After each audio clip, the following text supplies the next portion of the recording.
One of the most important developments in the field of medicine is the realization that the fat cell is an endocrine organ secreting hormones and other molecules that have far-reaching effects on other tissues in the human body.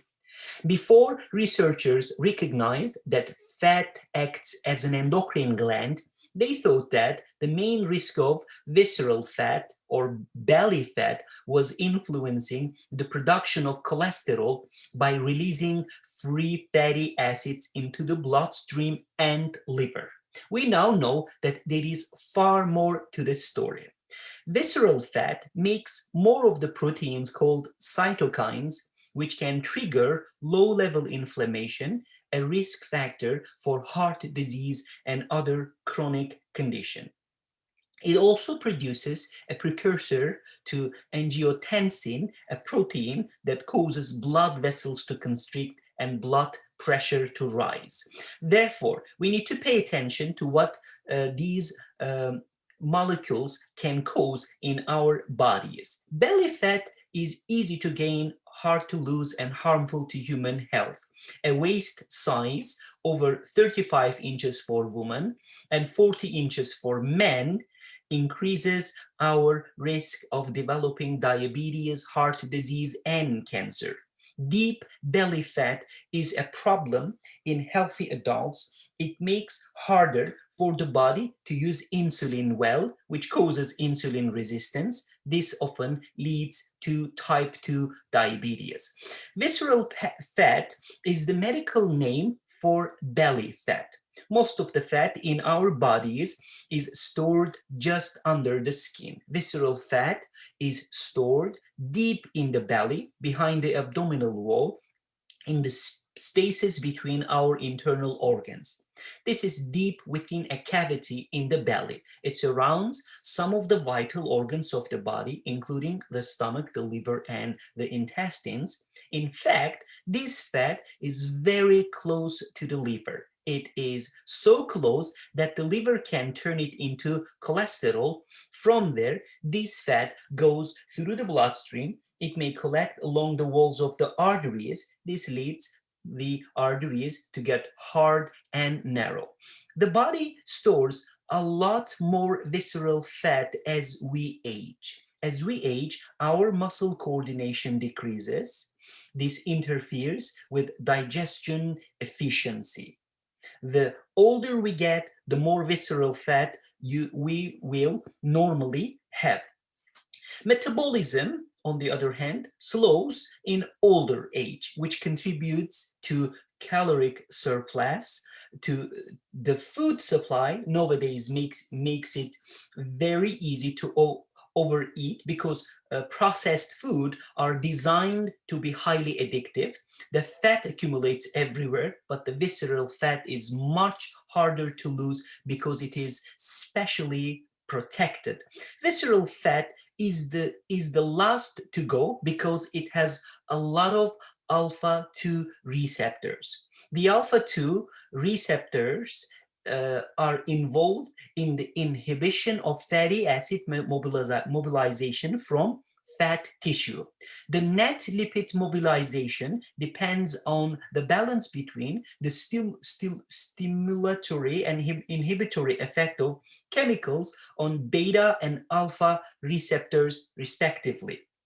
Sadly, it has been scientifically proven that fat around our abdomen is even harder to shift than fat on other areas of our body. Essentially, fat around the belly occurs because of the same reason we get fat build up anywhere on our body when we are consuming more energy than body is using.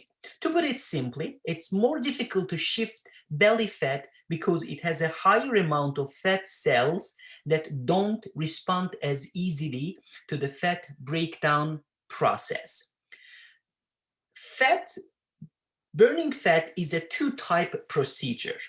Launching power from fat shops into the blood, lipolysis, or cells making those particles in, as well as using them.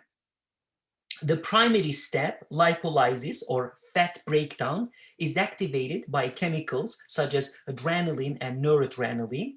As soon as these chemicals remain in our blood, they attach to receptors on fat cells, which creates them to release some of their energy.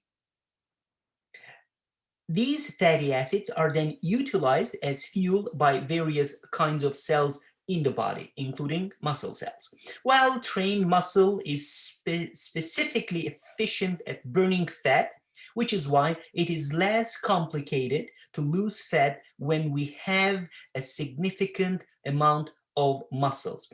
Currently, lower sections of the body, where we reach the distinction between locations of the body where fat stores appear to be stubborn, like the belly, versus areas of the body where fat dissolves conveniently. The critical distinction between stubborn stomach fat and regular fat is that it has a high quantity of fat cells where adrenaline and noradrenaline receptors that direct fat breakdown. You see, fat cells have two standard types of adrenaline and noradrenaline receptors, alpha and beta receptors, as I mentioned before. The physiology gets rather complicated, but the long tail short is beta receptors accelerate lipolysis and also alpha receptors disrupt it. That what this suggests uh, are fat cells that have even more beta receptors than alpha receptors are reasonably simple to set in motion. They respond positively to adrenaline and noradrenaline, whereas fat cells that have more alpha receptors than beta are not.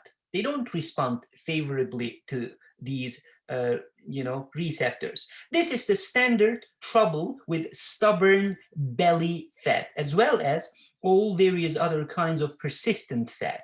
The ratio in between beta and alpha receptors is massively heavy towards alpha, which indicates that these chemicals cannot activate lipid breakdown as quickly. Therefore, when we are losing fat, we see immediate reductions in fat cells with a lot of beta receptors. However, little change in fat cells with a multitude of alpha receptors. Here are some tips for overcoming belly fats. As important as healthy diet is for weight loss, simply switching up our eating habits probably won't lead to a significant decrease in belly fat. To lose belly fat, we must lose fat overall. We need at least 12 hours without food, which is a good way to burn belly fat since it is less protected under those conditions. But this is not realistic. Diet alone is not enough to reduce deep belly fat. We are required to do strength training, as it will raise the muscular tissue mass, which will certainly help the body melt much more fat. We are required to increase our exercises. People who performed high intensity interval training lost a lot more belly fat than those that executed a low intensity workout. This is because high intensity workout help us burn a lot more calories, and also it makes our place all body pressure right into it. There is this thing called leptin also, which we should also talk about. This has been frequently falsely referred as our obesity hormone or our fat hormone. Leptin has gained such a fame over the years. It is not our obesity hormone. Leptin is our fullness hormone, which regulates our energy balance by inhibiting hunger. Now, I'll clarify it in everyday language. So when people diet, their cells begin to lose fat, and that decreases the amount of leptin produced. But if it goes below their personal leptin threshold, their brain senses starvation and sends the signal to our brain that we don't have enough energy on board, Captain. Eat more. If your leptin is high, you are carrying a lot of body fat, but your brain just can't see it. Our brain is actually starved while our body is obese. Obesity is actually brain starvation. So the answer to the question, why is belly fat so hard to lose, especially in adults? Well, it is that we all have a leptin floor. The problem is we don't have a leptin ceiling. The good news is that our body fat set point can be reprogrammed and our leptin sensitivity can be reset by a healthy diet and intense exercise. To conclude, I must say that our body regards belly fat as if it is a new organ added to our body. Fat tissue contains numerous nerve cells and blood vessels, just like any other organ. Therefore, our body protects it just like it protects our heart, our liver, and other organs. But in terms of number, blood vessels in the fat tissue are relatively inadequate, meaning that it is weak. That's why we can convince our body to send away this unwanted organ. Thanks for watching.